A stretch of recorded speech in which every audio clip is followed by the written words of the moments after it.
D'abord, on écoute, on observe parce qu'on découvre un monde qu'on ne connaît pas. Mon papa est musicien, vous le savez, et il est pianiste. Et donc, une des premières questions, c'était est-ce qu'on peut mettre un piano dans sa chambre? Toute l'équipe a dit oui, oui, c'est possible. Voilà.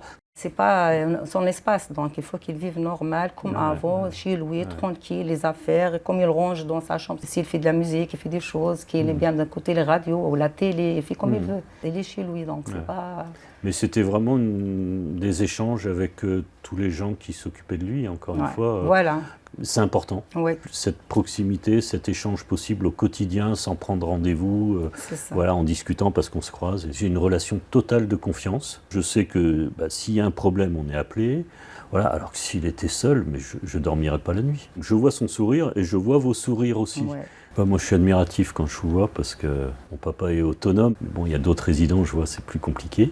Ouais, je crois que c'est vraiment un choix qui pas à faire par défaut, quoi. C'est vraiment presque une vocation, comme on dit.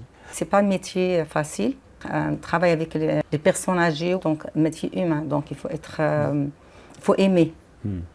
C'est un métier, mais c'est une relation entre le résident et avec le personnel, ou avec la famille aussi. Parfois aussi, on parlait avec la famille, tout ensemble, on rigolait, on disait là, votre papa il a dit ça, ou votre maman il a dit ça, donc on parlait de ça. Donc c'est un bon relation, c'est très important aussi. Ça donne la confiance à tout le monde. Alors ne pas changer, c'est le sourire des équipes, parce que ça fait tout. Bien sûr, il y a le geste technique derrière tout ça, mais c'est le sourire, pour moi, c'est fondamental et c'est ce que je ressens. Donc ça, il ne faut pas le changer. C'est ce que j'ai dit à le résident qui me dit ça. J'ai dit ça, c'est gratuit. Il y en a qui gratuit, là, voilà, c'est le sourire. Il faut bien rigoler, tout, donc voilà, et, ça, il ne faut pas changer, oui, vous avez raison. Pour moi, le message pour la famille, donc juste, il faut qu'ils comprennent notre métier. Ils mettaient aussi à notre place, qu'ils restent proches un petit peu, comme ça, pour savoir plus. Moi, je dirais facilement aux familles, il ne faut pas qu'ils aient peur, et au contraire, ils vont être soulagés.